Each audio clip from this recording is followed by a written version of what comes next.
Fala galera, beleza? Começando aqui o nosso primeiro episódio do Interação, o podcast. E é isso aí, galera. Estamos aqui no nosso primeiro episódio, certo? Pra você que não conhece ainda a Interação, pra você que não estava quarta-feira, quando a nossa amiga Estezinha falou sobre o Interação, certo? É o nosso novo projeto aqui da Mocidade, que vai ser gerido pelo Interação, certo? Onde eu faço parte junto com a minha amiga Débora, junto com a minha amiga Esté, beleza? E como é que vai rolar esse podcast? A gente vai falar sobre vários temas onde vocês têm dúvida, onde vocês vão mandar pra gente. E cada episódio desse a gente vai trazer um convidado diferente, certo? E a gente vai tentar trazer um convidado que tenha a maior experiência possível, o maior conhecimento possível, certo? Pra tentar ajudar vocês da melhor forma. A gente tá fazendo perguntas aí, essas perguntas que a gente vai responder hoje aqui foram lançadas no Instagram da Mocidade, se não me engano, sexta-feira passada. No caso, sexta-feira retrasada, porque esse vídeo aqui tá sendo postado na próxima sexta. Então, muito obrigado para você que participou, para você que mandou sua pergunta. E é o seguinte, hoje a gente vai falar sobre um tema muito importante, certo? Que é depressão. Depressão é diferente de mudança de humor que normalmente acontece com a gente. No caso, todo mundo fica triste, todo mundo fica feliz, todo mundo tem suas mudanças, suas variações de humor. E essas variações de humor vão decorrer ao resto da sua vida. Você vai passar a sua vida toda tendo tristeza, tendo felicidades, enfim. Agora, a depressão é justamente quando você pega ali o humor ruim, certo? Ali na bad que você tá, e isso não passa. Aí passa um mês, passa 2 meses, passa 3 meses, e você continua naquela, triste, cabisbaixo, e você não consegue mais sentir felicidade na vida. E isso é uma realidade muito triste que muitas pessoas vivem hoje, e que a gente precisa falar disso, certo? E pensando nessa pandemia, onde muitas pessoas estão em casa, muitas pessoas estão isoladas, e muitas pessoas estão sofrendo com isso, a gente decidiu fazer esse podcast. Eu trouxe alguns dados aqui, a minha colinha da OMS que eu trouxe, são dados de 2018, tá? Que foi a última atualização da OMS sobre o tema, beleza? A depressão é um transtorno mental frequente em todo o mundo. Estima-se que mais de 300 milhões de pessoas de todas as idades sofram com esse transtorno. A depressão é a principal causa de incapacidade em todo o mundo, que contribui de forma importante para a carga global de doenças. Existem vários tratamentos e medicamentos psicólogos eficazes para a depressão. Porém, não são todo mundo que tem acesso, justamente por causa de questões de preconceito, justamente por causa de questões financeiras e também por causa que a gente sabe que não é todo país que tem um suporte de saúde adequado e equivalente para todas as escalas da população. Isso eu estou falando tanto da classe baixa quanto para a classe alta. Sabe que países como o Brasil tem uma diferença social muito grande, tem uma desigualdade social muito grande, e isso atrapalha assim, no tratamento não só da depressão, mas de várias doenças. Enfim, é uma doença que atinge mais mulheres do que homens, e no pior dos casos a depressão pode gerar suicídio, né? Que isso todo mundo sabe. E eu trouxe um dado aqui que é bem triste, sabe? E pasmem, cerca de 800 mil pessoas morrem por suicídio a cada ano, sendo que essa é a segunda principal causa de morte entre jovens de 15 a 29 anos. A segunda principal causa de morte, acredito eu, certo? Eu não tenho certeza, mas bem provável que seja, que a primeira seja violência, né? Mas segunda causa de morte é pesado. 800 mil pessoas, é muita gente. E é por causa disso hoje, galera, que a gente trouxe Bruno, nosso convidado de hoje, o nosso líder da Mocidade. Bruno, apresente-se um pouco aí, fale um pouco quem você é, fale como foi sua experiência sobre a sua depressão, arrocha aí. Olha, como já foi dito, né? Eu me chamo Bruno, sou esposo de uma só mulher, né? Minha esposa Bruna. Pela misericórdia de Deus, somos líderes, né, de Mocidade, juntamente com o irmão Maninho, a irmã Priscila. E desde já quero dizer que é uma honra poder participar desse podcast, participar desse momento de interação, desse momento de diálogo, de comunicação, de aprendizado, onde a edificação com certeza é mútua. Todos nós aprendemos uns com os outros, e o diálogo é justamente uma das coisas que muitos depressivos não conseguem ter, né? Eu já quero aqui introduzir, já entrar na questão da pergunta, né, que você fez, aliás, do pedido para mim falar acerca da depressão que eu tive, né? Não é da minha, né, que eu não tenho mais, graças a Deus. Então, na depressão ou no depressivo, melhor dizendo, existem muitos tabus que alguns conseguem vencer e outros não conseguem vencer. Isso é comum, né? Não direi que é normal. Eu acredito que as coisas, por mais que aconteçam rotineiramente, não significam que elas são normais, mas são comuns, porque Deus não criou o ser humano para esta finalidade, para ser doente, para ser depressivo, para não ser alegre, para ser triste, ou melhor dizendo. Então, eu acredito que a depressão hoje, infelizmente, ela se tornou comum e nós não podemos enxergá-la como algo normal. E então, no meu caso, né, tendo em vista a definição que o nosso irmão Emanuel apresentou para a gente, apresentou para nós e para vocês, a depressão, ela, de um nível, digamos que básico, ela pode chegar a um nível muito mais destrutivo ainda, um nível mais destrutivo ainda. Que nível? A depressão, além da variação de humor que afeta a nossa personalidade, as nossas emoções, o que diz respeito à alegria, o que diz respeito à dor, os pensamentos negativos na vida de um depressivo, eles ficam muito aflorados, né? Pensamentos desesperançosos, a pessoa acaba perdendo a sua esperança, a pessoa passa a não acreditar que haverá uma melhora no problema em que ela está vivendo. Pensamentos acelerados tomam de conta da mente do depressivo. E tudo isso aconteceu comigo, né? Não estou aqui falando só em termos gerais. Falta da vontade de estar em meios sociais. No meu caso, eu perdi a vontade de estar no meio das pessoas. E olha que eu era uma pessoa muito dada, e hoje sou, graças a Deus, novamente, a amizades, gostava de estar perto de pessoas, de me comunicar entre os meus amigos. E quando eu fiquei doente, eu perdi essa alegria, né? Essa vontade de estar no meio das pessoas, conversando e me alegrando. Então, a minha comunicação, ela foi afetada. Então, eu comecei a ficar introvertido. Eu comecei a guardar essas mágoas por conta de alguns problemas que eu passei na época por conta de escolhas erradas na área do namoro, problemas emocionais na área do namoro, algumas coisas que começaram a encher minha cabeça, palavras negativas ao meu respeito.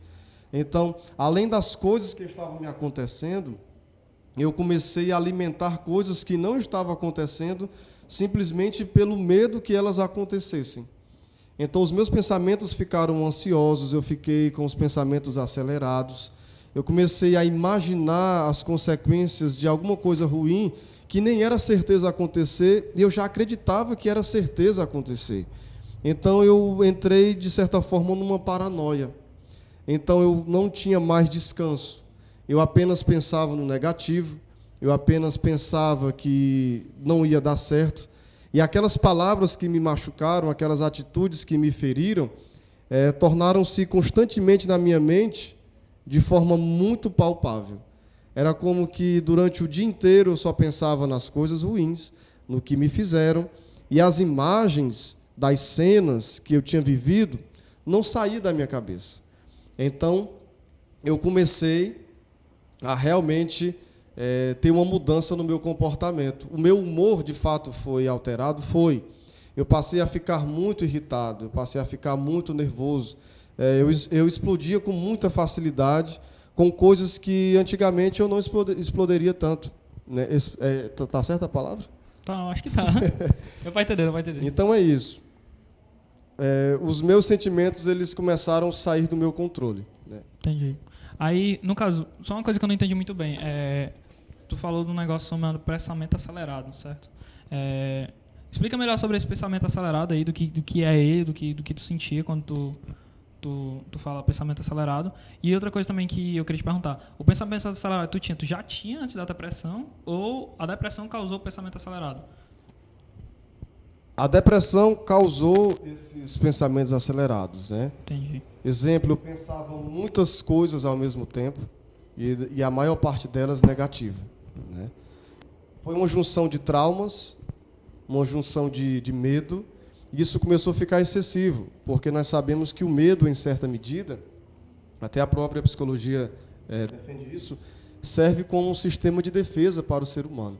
Só que quando esse medo ele está em exceção, aí é onde começa a surgir algo crônico, onde você começa a perder o controle e esse medo passa a lhe dominar. Eu tinha medo que o namoro acabasse. Isso foi um dos fatores que muito me destruiu.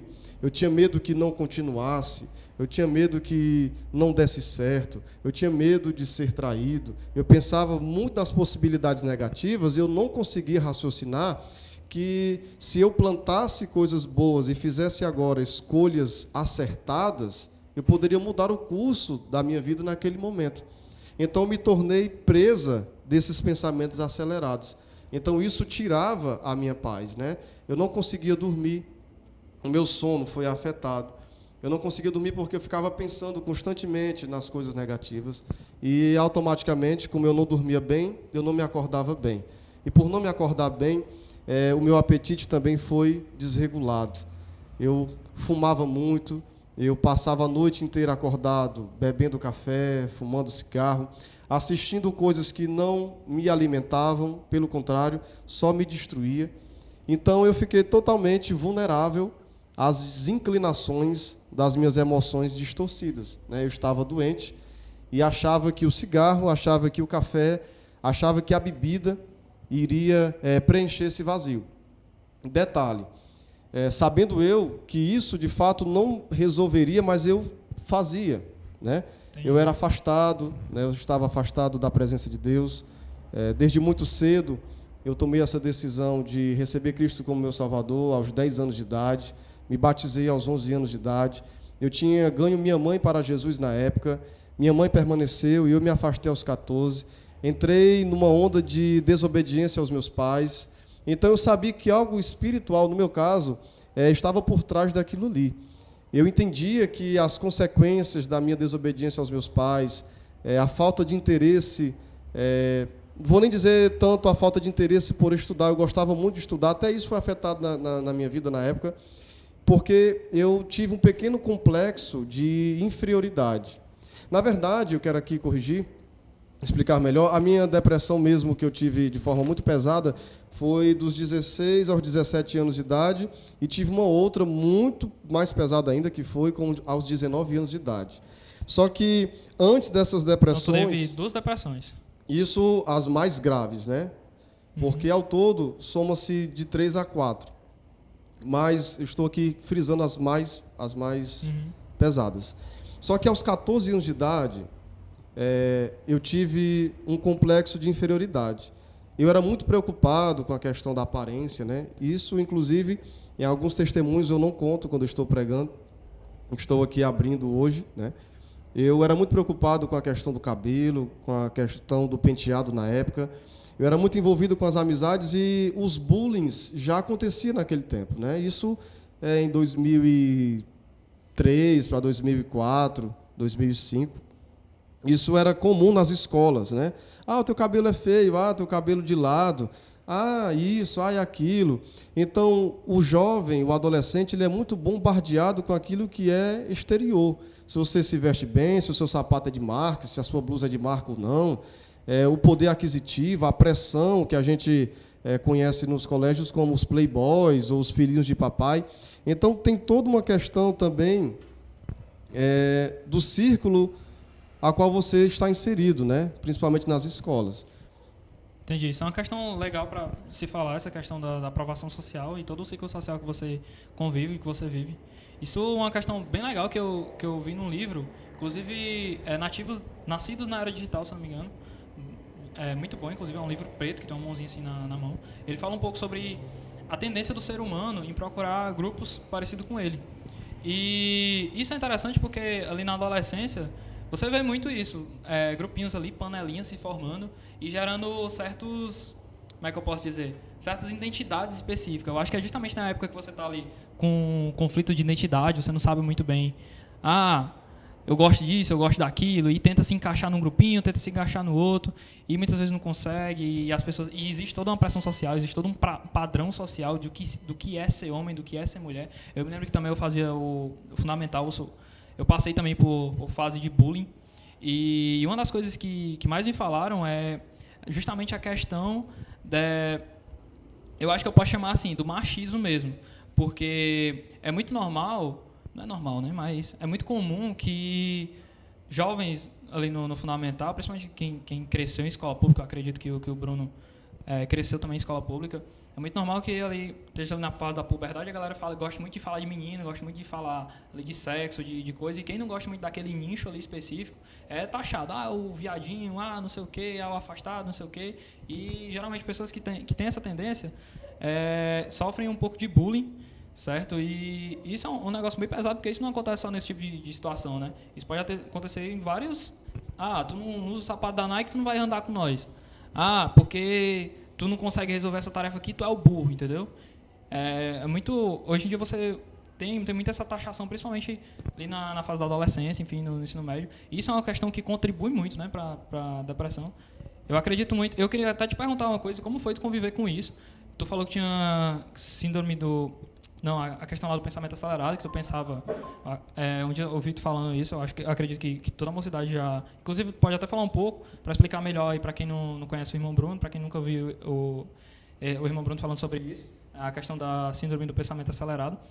E como era conviver com isso, tentando pensar assim, o que aquela pessoa está pensando de mim, o que é isso, e justamente tendo que conviver com esse padrão social que as pessoas tentavam jogar em tu e querendo que tu se encaixe naquele grupo, mas mesmo assim você não é parecido, e com a questão da depressão, e como era conviver com isso. É uma questão bem interessante que eu fiquei com bem curiosidade agora. Pronto, então é o seguinte, foi uma somatória de várias coisas ao longo do tempo, que somente dos 16 para os 17 e 19 que estourou, digamos assim. A bomba estourou. Tinha muita coisa acumulada e eu não conseguia lidar com aquilo porque justamente a questão da comunicação ela é muito importante. A questão do diálogo, você ter alguém para você conversar, para você expor detalhes das profundezas do seu coração, é muito crucial. Então, eu Bruno, assumo, eu não procurei essa via com os meus pais. Desde o começo, eu poderia ter procurado ajuda com os meus pais sobre esses detalhes e eu não procurei. Então, eu guardei para mim esse complexo. Exemplo, eu passei a gazear a aula porque o meu cabelo tinha sido cortado errado. E eu tinha medo de, quando eu chegar no colégio, mangarem dos meus cabelos como já mangaram uma vez. Ei, mas tá mó paia. Padrão social, né? Tá mó paia, mas que é isso aí, mas foi um açougueiro que cortou teu cabelo. Ou seja, essas brincadeiras que a gente acha que nada tem a ver, mas existem milhares de pessoas que são afetadas com esse tipo de brincadeira. Então, eu já era preocupado muito com esse detalhe. Ainda chega pessoas dizendo que um açougueiro cortou meu cabelo, aí aquilo foi ali, eu disfarçava rindo, tu é doido, né, cara? Tu é doido. Só que isso dentro da pessoa é como que uma bomba. Com certeza. E com o passar do tempo, eu só ia para o colégio se cortassem meu cabelo do jeito que era para ser.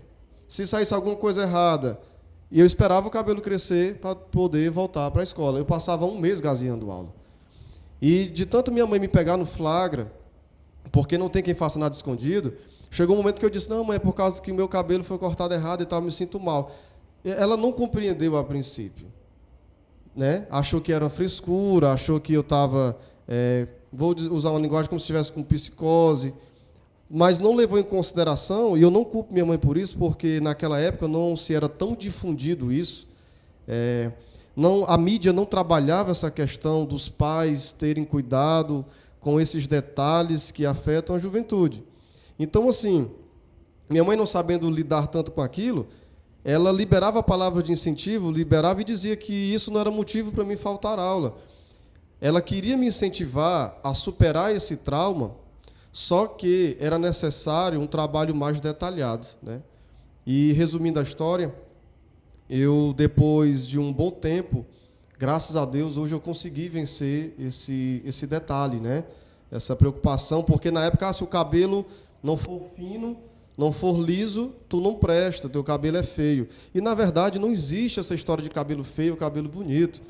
Até eu entender que cada raça tem a sua característica e as diferenças não fazem de nós menores, nem melhores, nem piores do que alguém, eu sofri com isso.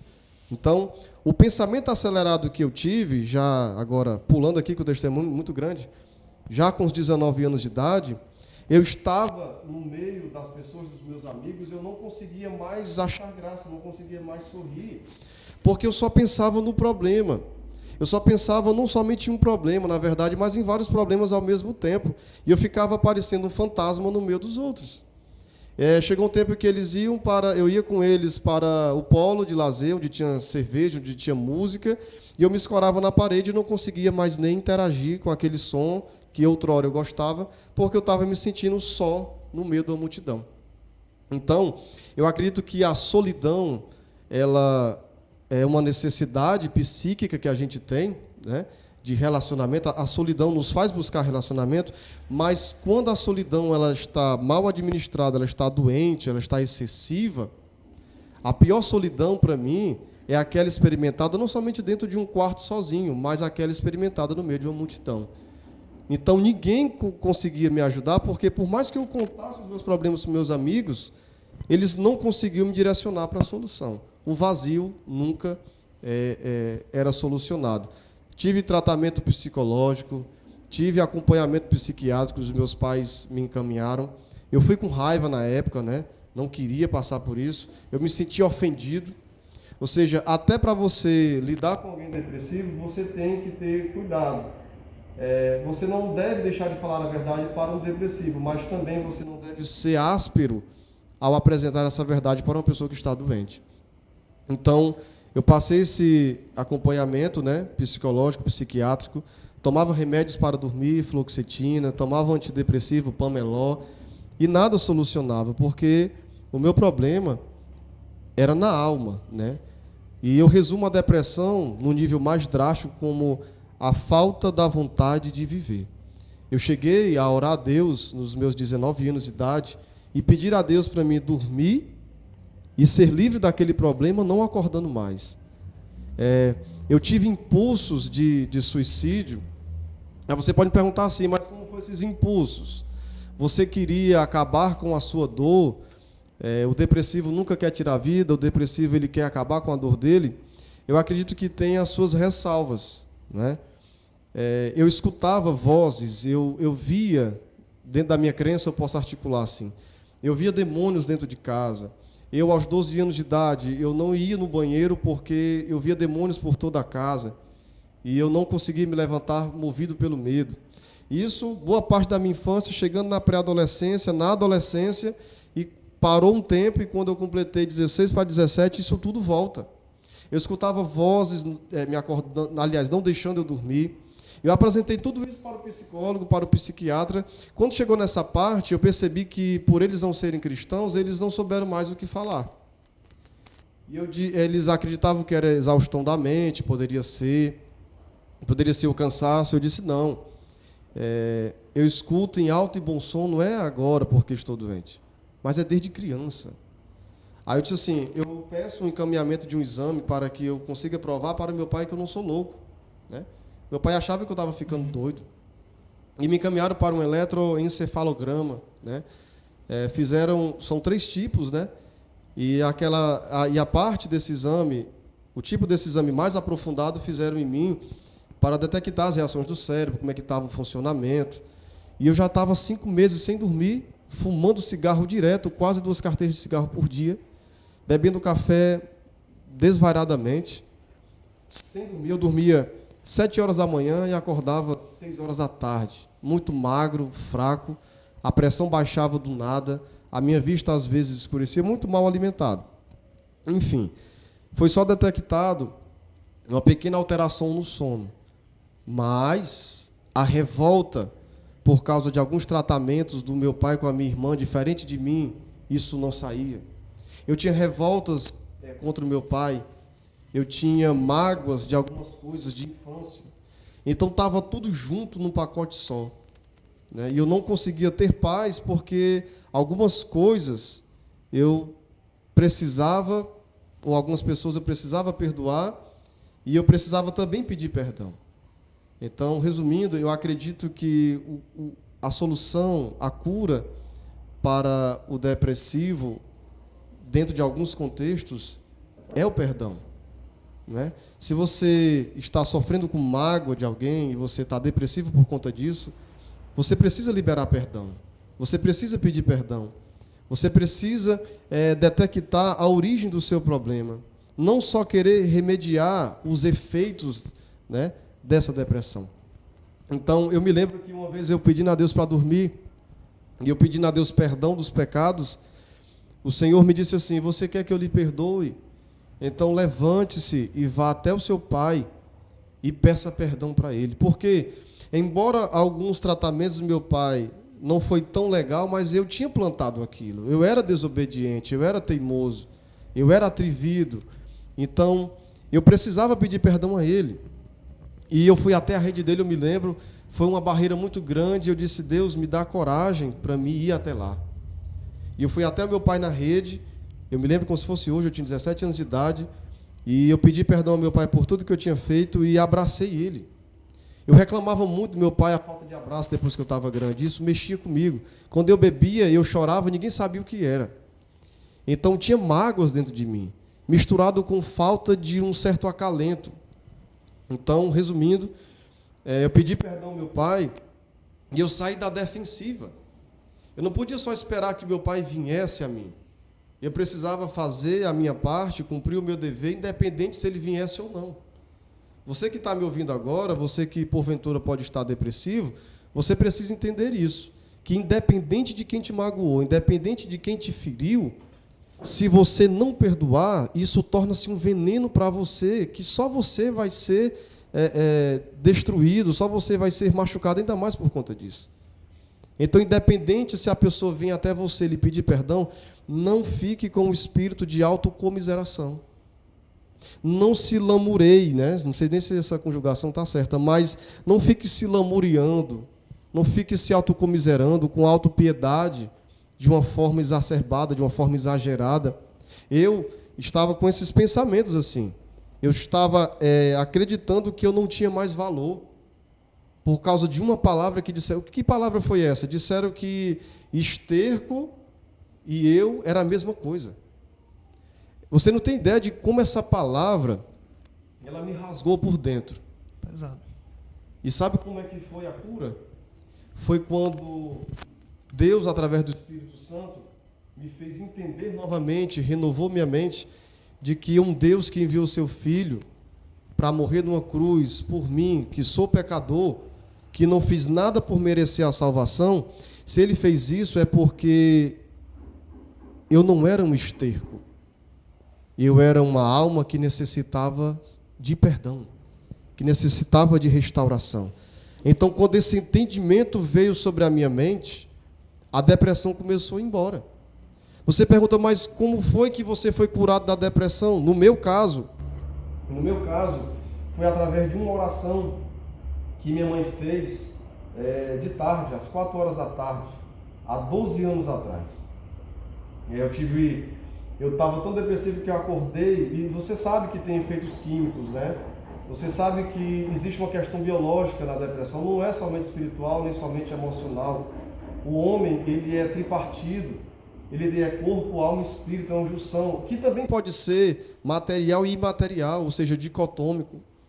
Então, a depressão, que é uma doença na alma, ela também é uma doença espiritual, porque o pecado trouxe isso ao mundo, trouxe isso à raça humana. Então, resumindo, eu estava tão doente que eu acordei todo empachado, todo intoxicado, na verdade, cheio de caroços vermelhos no meu corpo. Eu tomei um susto com aquilo, o meu coração acelerado quando acordei, e a primeira coisa que eu fiz foi chorar, desesperadamente chorando, e eu não entendi o porquê. Um medo, um pavor, um pânico veio sobre a minha vida. Eu já tinha escutado várias vezes a voz do inimigo dizendo: vai, tira a tua vida, raspa a tua sobrancelha, raspa a tua cabeça, te fere. Ele queria que eu denegrisse a minha imagem. Por quê? Porque a Bíblia diz que a gente foi criado à imagem e semelhança de Deus. Eu escutei várias vezes isso: raspa a tua sobrancelha, corta esses cabelinhos das pálpebras, né? Que no interior chamamos de pestana. Então, eu já cheguei a me cortar com 16 anos de idade com vidro. Né? Eu tive uma fase que eu passei pelo rock, pela doideira. Né? Experimentei algumas drogas, não fui viciado em droga, mas eu experimentei várias vezes alguns tipos de droga, cola, maconha, maconha misturada com pedra. Fumei crack uma vez, bebida de muita, como diz o ditado. Então, muito novo, eu experimentei todas essas toxinas. E nesse período que eu acordei dessa forma, Eu fui até a pia, lavei meu rosto, escovei meus dentes, não conseguia comer direito, o apetite foi afetado. Quando eu fui na área, o meu coração começou a acelerar e depois ele foi diminuindo o compasso, né, o ritmo. Eu senti minhas mãos gelarem, os meus pés, senti a minha boca ficar roxa. Eu tive a sensação da morte. Eu senti, né, eu creio assim, você tem direito de discordar. Eu senti literalmente, porque desde pequeno eu fui sensível ao mundo espiritual. Eu senti na hora que o espírito da morte chegou para me levar. Literalmente, eu disse: mãe, eu vou morrer. A minha mãe olhou para mim e ela entendeu a tonalidade da minha voz, porque mãe é mãe. Ela entendeu, ela correu rapidamente da cozinha para a sala e disse: menino, não fale essa besteira. E ela viu como é que eu estava branco e ela começou a chorar já. Ela me sentou e a única coisa que eu disse: mãe, ora por mim. Ela botou a mão no meu peito e outra nas costas e chorando ela orou: Deus, cura meu filho. Deus, tu tem uma obra na vida do meu filho, restaura ele, cura ele agora. Na hora que ela orava, eu sentia os pensamentos negativos indo embora. Instantaneamente a presença de Deus invadiu aquela casa. Eu pude sentir a vida voltando, literalmente. Eu sentia demônios saindo de dentro de mim, eu sentia coisas ruins sendo expelidas, eu comecei a suar, e aquele sentimento negativo, aquela vontade de morrer começou a passar. Daquele dia para frente, eu não fui mais atormentado por pensamentos depressivos. Deus encheu meu coração com um só pensamento: não foi a Beltrana quem morreu por você numa cruz. Eu escutava isso de Deus. Fui eu quem morreu por você, quem morri por você. Então o pensamento positivo começou a adentrar no meu coração. Então eu comecei o quê? A me sentir valorizado por alguém. A minha alma gritava por ser valorizado pelas pessoas e as pessoas não me valorizavam. As pessoas que me feriram, né? Fora os meus pais, que eles sempre quiseram o meu bem. Então Deus começou a me fazer entender que eu era alguém para Ele. E eu quero finalizar essa parte, né, dizendo que certa feita, eu entrando no meu quarto, antes de eu entrar no meu quarto, para você ter ideia como o mundo espiritual é tão sério, quando eu estava depressivo, o meu quarto ele tinha um cheiro estranho. As paredes do quarto que não eram úmidas, que não tinham umidade na casa, dava para você ver marcas estranhas na parede, né? Algo obscurecido, parecia um lodo, algo altamente esquisito. A sensação no quarto era pesada. E eu comecei a orar a Deus, comecei a escutar rádio, li a Bíblia e lutando contra isso, minha mãe me ajudando em oração. Antes de eu entrar no quarto, eu escutei a voz do Espírito Santo dizendo: meu filho, volte enquanto... Aliás, foi: meu filho, volte. Quando eu escutei aquela voz, o meu corpo ficou paralisado. E eu disse: meu Deus, me perdoe, porque eu estou acreditando aqui, pensando que é o Senhor Deus que está falando comigo e eu sou pecador. Por quê? Porque a igreja que eu fazia parte não tinha me ensinado que Deus falava direto com a pessoa quando Ele bem quisesse. Eu disse: mas me perdoe pela oração. Se foi o Senhor, fala comigo de novo. No meu ouvido direito eu escutei uma voz em alto e bom som, suave, mas poderosa. Disse: meu filho, volte enquanto há tempo. De repente eu tive uma visão na mente.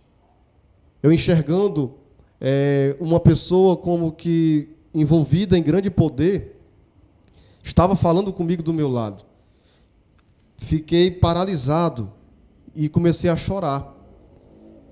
E o Espírito Santo disse: meu filho, volte enquanto há tempo. Ele me deu uma advertência, que se eu continuasse nos meus pecados, continuasse na minha teimosia, eu iria morrer rápido. E quando eu abri o quarto, eu me lembro como se fosse hoje, eu tinha 19 anos de idade, eu vi uma grande nuvem de fumaça dentro desse quarto.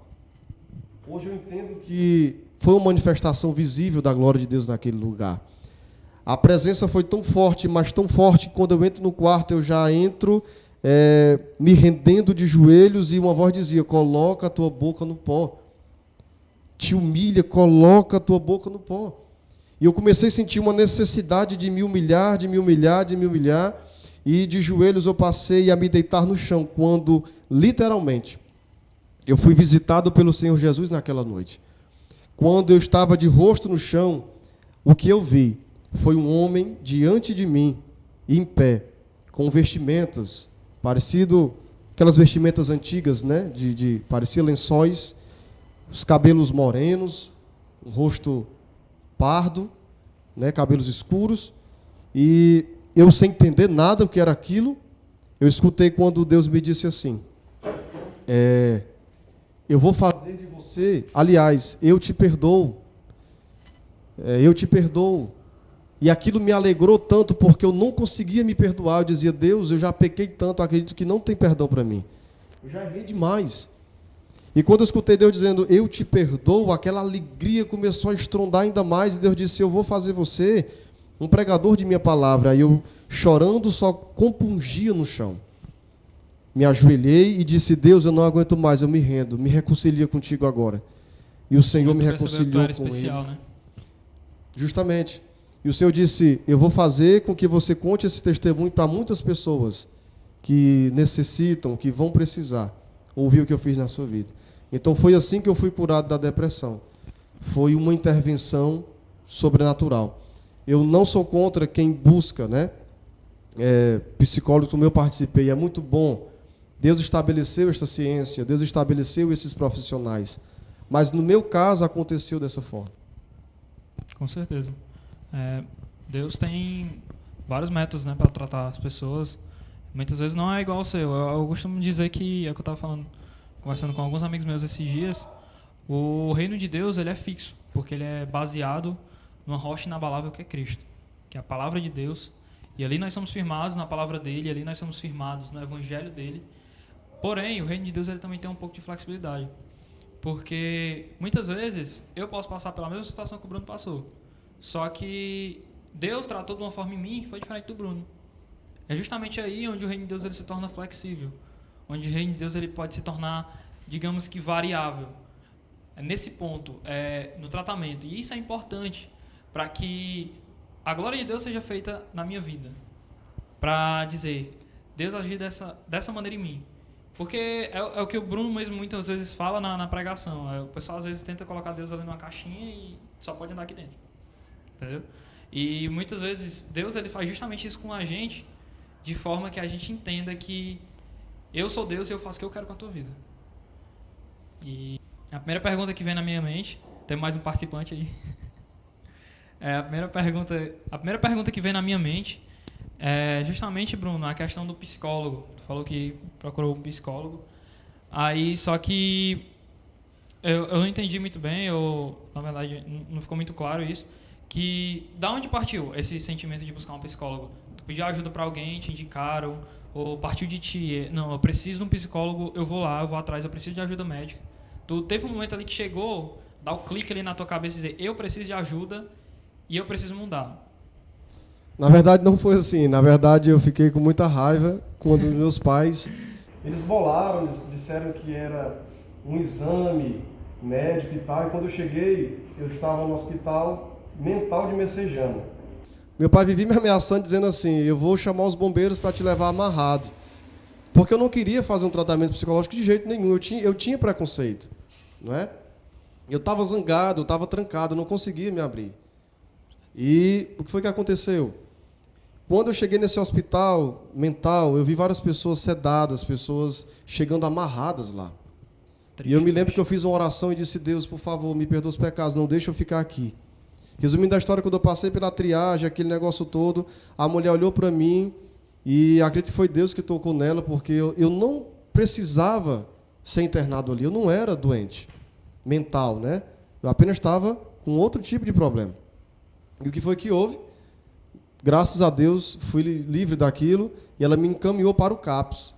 Mais uma vez eu fui para o CAPS indignado. Mas quando eu chegava lá sem dormir, para você ter ideia, com a noite virada. Esse povo tá pensando que eu sou doido. Tá pensando que eu sou doido, eu altamente sensível. Aí o que foi que houve? Quando eu comecei a conversar com a psicóloga, eu me lembro da psiquiatra também, que era a Gardênia. E quando eu comecei a conversar, a desabafar, aquele tabu começou a ser quebrado. Eu comecei a me sentir bem.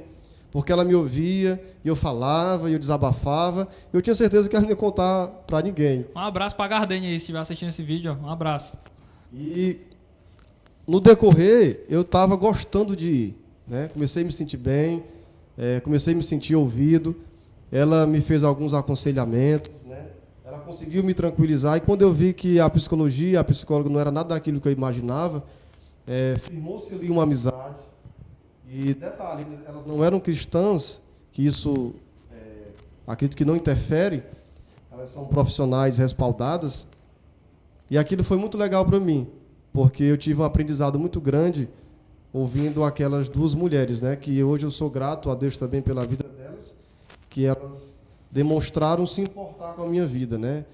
Era isso que eu estava querendo, né? No momento, que alguém se importasse. E o que acontece? No caso, ela te ajudou a reconhecer quem tu era, ou te ajudou a te conhecer melhor, fez tu pensar de um modo diferente, assim? A ajuda delas foi porque elas me ouviram sem me criticarem, né? Não que eu estava procurando um mimo, ou que eu estava querendo ser dengado, não, não é isso. Elas não foram em cima da minha ferida para rasgar ainda mais. Quando eu desabafei sobre os problemas que eu tinha com a minha irmã, quando eu botei tudo para fora, elas não simplesmente disseram que eu era o culpado de tudo ou algo parecido. Eu sabia das minhas falhas e sabia onde eu tinha errado. Então elas conseguiram me aconselhar sem ser brutas, né?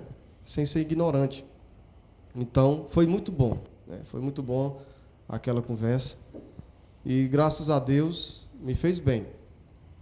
Foi isso. No começo eu tinha raiva, no decorrer do tratamento eu estava gostando. Foi gostando um pouquinho do tratamento. Massa.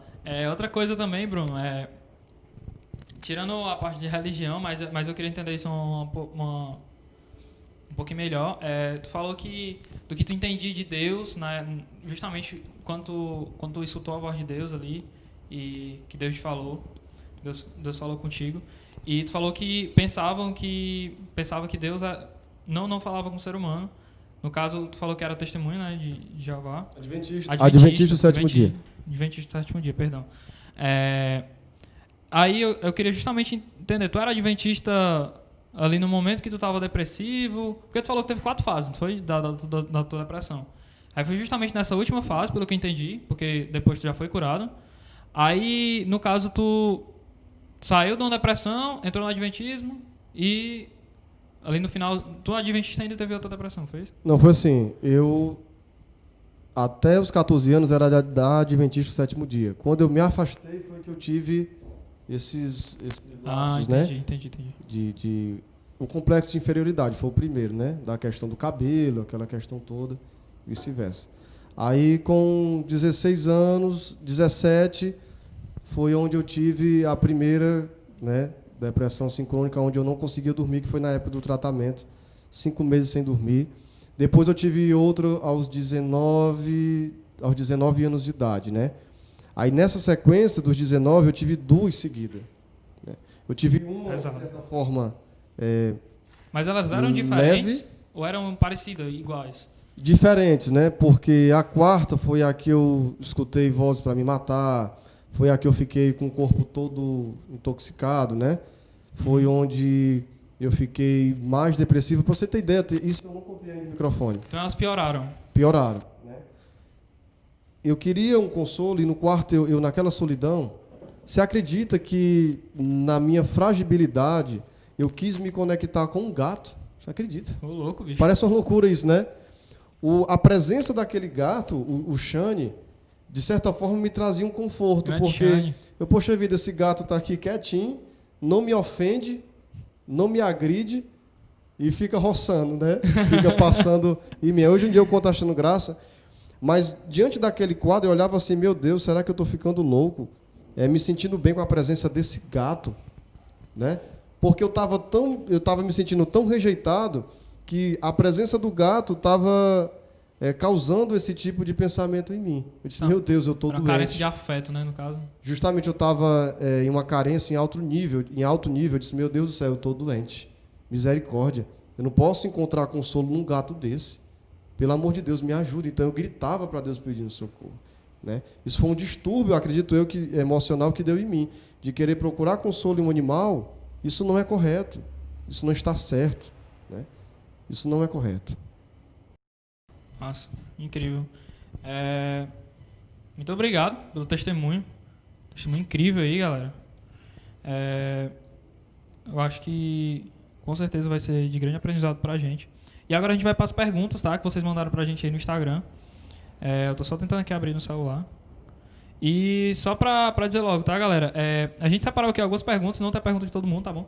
Então, se a sua pergunta não foi respondida ainda, pra você que tá assistindo da metade pra frente ou do finalzinho aí, é o seguinte, eu falei no começo, eu nem me lembro se eu falei direito, mas se não tiver falado, tô falando agora.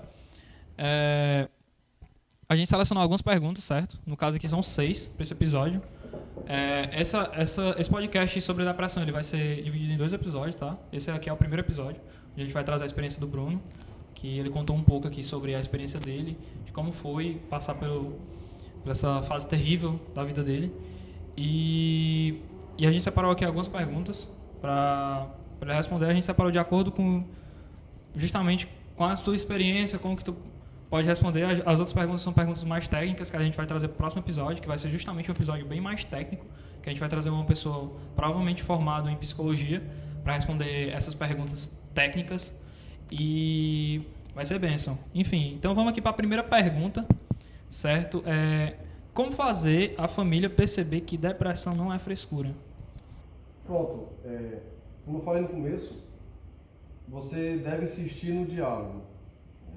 Eu sei que a princípio alguns pais não compreendem, né? Pensam que é frescura, pensam que a pessoa está com melindre.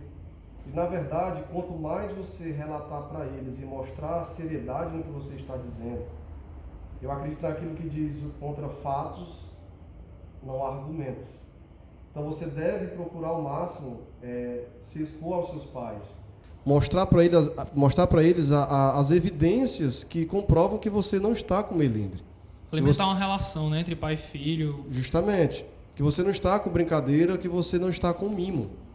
Apresente a ele a sua demanda, apresente a ele a sua razão, apresente a ele o seu dilema, apresente a eles, melhor dizendo, a sua causa. E se você for rebatido 1, 2, 3 vezes, não desista. Quanto mais você insistir em dialogar, mais eles vão ver que realmente o problema é sério, né? Nunca guarde para você. Quanto mais você guardar e esconder, pior você vai ficar. Então, o segredo é perseverar na comunicação.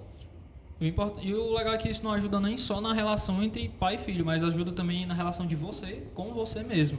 Porque acredito eu que um dos maiores problemas do depressivo é admitir que está com depressão, é admitir que precisa de ajuda, é justamente falar. E às vezes, combatendo o eu com o eu mesmo, a gente consegue crescer desse modo e a gente consegue evoluir em ambos os aspectos aí. Beleza, massa. Segunda questão, que foi muito perguntado lá no grupo, quando se tem depressão, é melhor procurar um psicólogo cristão? Pronto. Essa é uma pergunta assim... Capciosa. Bem capciosa. Eu posso responder o seguinte. Opiniões. Já que você é um cristão, acredito que você fez essa pergunta sendo um cristão. Se você é um cristão e fez essa pergunta, e você já tem um entendimento que a depressão é um problema de origem espiritual, porque tudo está interligado no mundo espiritual, não tem como separar o físico, o emocional do espiritual, não tem como separar. Aquilo que é invisível controla aquilo que é visível, né? O espiritual, ele governa tudo. A Bíblia diz em Hebreus 1 que Deus sustenta todas as coisas pelo poder da sua palavra. Jesus Cristo disse que a palavra que vos tenho pregado, ela é espírito e vida. Soprou Deus o espírito, o fôlego de vida nas narinas do homem. Então nós temos algo espiritual dentro de nós. Então, resumindo a história, se você é um cristão e deseja aprofundar o seu conhecimento e a sua relação com a origem e com a interligação do espiritual com o natural e o emocional, você pode perfeitamente procurar um psicólogo que é cristão, porque ele, acredito eu, tem uma vantagem. Ele consegue dialogar com você dentro da origem das origens. Claro que isso não desmerece o profissional psicólogo que não é cristão, Porque o profissional que não é cristão, ele vai saber te orientar dentro dos mesmos problemas emocionais. Resumindo, então, isso vai depender do seu objetivo. Se você quiser aprofundar o seu entendimento, o seu conhecimento sobre a causa da depressão, a interligação da depressão com o mundo espiritual, você deve procurar um psicólogo cristão. Mas se isso não é o seu foco e você já tem isso massificado, definido, esclarecido na sua mente, tanto faz. Você pode procurar um psicólogo que também não é cristão. Amém, com certeza. Justamente porque o psicólogo cristão ele tem um conhecimento geral ali do que você é de um todo, né? Não só a parte psicológica, mas também a parte espiritual. Justamente. A parte de crença. E o psicólogo, não sendo cristão, ele não tem essa parte, ele tem ainda conhecimento, não desmerecendo, mas ele ainda tem um conhecimento psicológico das pessoas. Justamente. Mas ele não tem o seu conhecimento que você tem espiritual. Ele não te conhece espiritualmente, digamos assim. Ele não vai conseguir fazer um interlink ou uma interligação com a palavra de Deus. Então depende muito do seu foco, né? Depende muito do seu objetivo. Entendi, massa. A terceira pergunta foi muito perguntada, inclusive, de vários jeitos diferentes, mas a gente resumiu aqui, que basicamente é a mesma pergunta, certo? Depressão é falta de Deus? Pronto. Eu não vou assim taxar como depressão ser falta de Deus, né? Mas eu acredito que a falta de Deus pode levar muitas pessoas à depressão. Porque existem muitas causas, existem muitos casos, né? E a depressão em si não é causada pela falta de Deus, porque tem muitos cristãos, hoje em dia, infelizmente, que são acometidos de depressão. E não significa que eles estão em falta com Deus.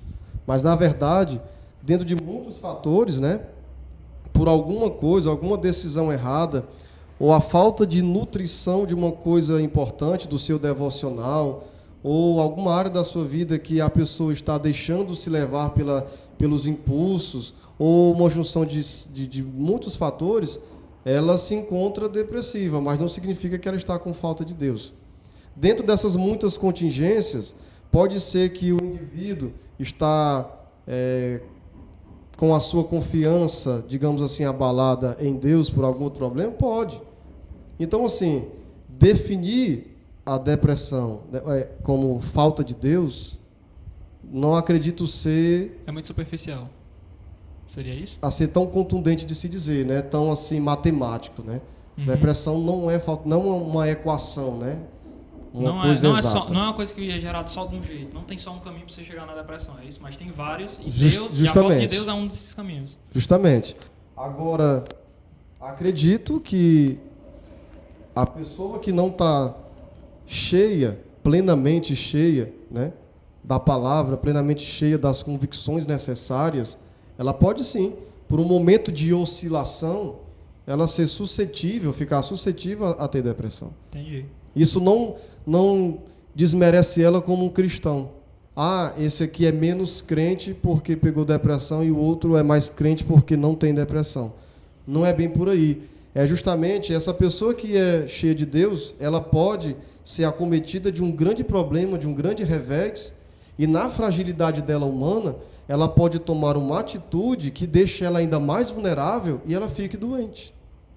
Agora, o que vai ser o divisor de águas na vida dela é como ela vai se comportar depois que ela foi acometida dessa depressão.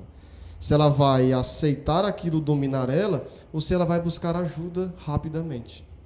E reconhecer sua posição, né? Justamente. Beleza, massa. Quinta pergunta. A depressão prejudica a sua vida espiritual? Eu acredito que a depressão ela afeta, sim, a sua vida espiritual. Porque a depressão ela causa muitos efeitos. E dentro desses muitos efeitos, você pode ficar acometido de uma desesperança. Você pode... É tão perigosa a depressão que você pode entrar na falta de confiança no poder de Deus, na falta de confiança na presença de Deus. Você pode entrar na falta de confiança de que tem jeito para você. Até mesmo tem pessoas que dizem assim, não, o psicólogo não vai resolver nada meu também não. Ou seja, é algo tão sério, tão crônico e tão diversificado nas suas ações e reações, né? Nas suas causas e efeitos, que pode acontecer da pessoa ficar desesperançosa em todas as áreas. Afeta sim o seu espiritual, afeta o seu relacionamento conjugal. Tem muitos casos de pessoas que têm um casamento afetado por conta de depressão. Ele vai procurar a solução em outras coisas, em outras parceiras ou em outros parceiros, por conta que interpreta algum problema no casamento e ele coloca isso na cabeça de forma exagerada e ele acha que somente ele tá certo, entra no processo de egocentrismo, entra no processo do ego e acha que tem o direito de procurar uma solução em outra pessoa, desmerece o cônjuge, ou seja, são muitas causas, né? E isso leva uma degradação, uma declinação espiritual muito grande, porque não se soluciona problema causando outro problema. Beleza? Massa. Agora nós vamos aqui para a sexta pergunta, que é como superar? Como superar a depressão? Pronto. Como superar a depressão? Eu sei que muitas respostas podem ser dadas dentro dessa pergunta, mas eu acredito que quando você entender, eu acredito que tudo passa pelo entendimento. Em João 6 diz isso, que aqueles que ouviram a palavra, o ensinamento de Deus e compreenderam, entenderam, se achegaram ao Senhor, ou seja, se achegaram buscando solução. Claro que em primazia fala-se de a solução dos nossos pecados está em Cristo.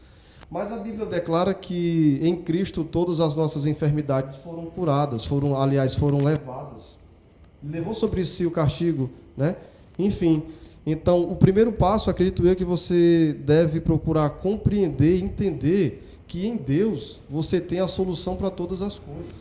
Em Deus, a Bíblia chama ele de o Pai das consolações. Está precisando de consolo? Deus tem consolo para a sua alma. Está precisando de cura? Deus também tem cura para a sua vida. Com certeza. Então entenda o valor que você tem dentro do plano divino. Você não é um pobre coitado. Você não é alguém que deve viver com o espírito de autocomiseração. Você não é qualquer um. Tem alguém que se importa com você, a começar por Deus, pelo Senhor. Com certeza. Então é isso, entendendo o valor que você tem. Entendendo o valor que você tem. Não só para Deus, né? Com certeza, primordialmente para Deus, mas sua família também, sua família lhe ama, tenho certeza disso. Justamente. Seus pais lhe amam, tenho certeza disso.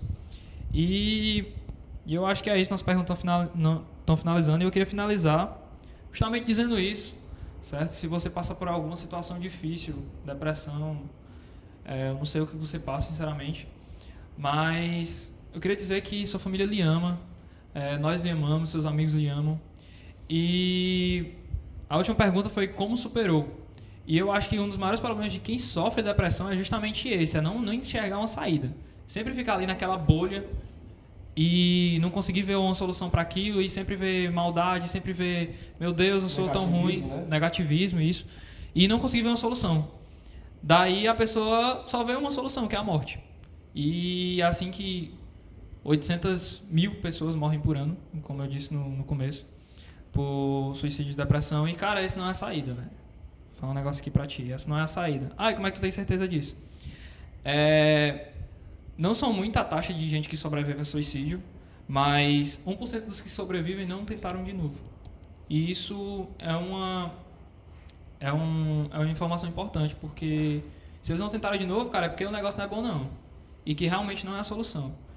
Tem um cara chamado Kelvin Hines, que ele é um dos sobreviventes. Esse cara aqui, ele pulou da Golden Gate, que é aquela ponte vermelha de São Francisco, lá nos Estados Unidos, que é um dos pontos de suicídio junto com a floresta de Akihabara, não, eu acho que é uma floresta lá no Japão, onde concentra a maior taxa de homicídios. E hoje, cara, esse cara vive fazendo palestra e falando para todo mundo como foi essa experiência, e que justamente isso, ele falou que assim que ele tentou pular ali, questão de segundos, ele se arrependeu. Questão de segundos. E isso, eu tenho certeza, cara, como acontece na vida de todo mundo. Porque naquele momento ali que você pensa que você achou a solução, o seu cérebro começa a ver sentido na vida. Você começa a ver que a solução, na verdade, não era aquela, porque você está à beira da solução errada. Essa é a verdadeira resposta, da solução errada. Então, É isso, cara. Entenda que você é amado, principalmente por Deus, que Ele lhe ama, foi Ele que lhe criou. Se Ele não lhe amasse, por que Ele tinha te criado? Ele te criou, cara. Então Deus te ama. E tua família te ama, teus irmãos, teus amigos. Procura se achegar a esse povo de Deus aí. E é isso. Que a paz de Cristo esteja com todos vocês.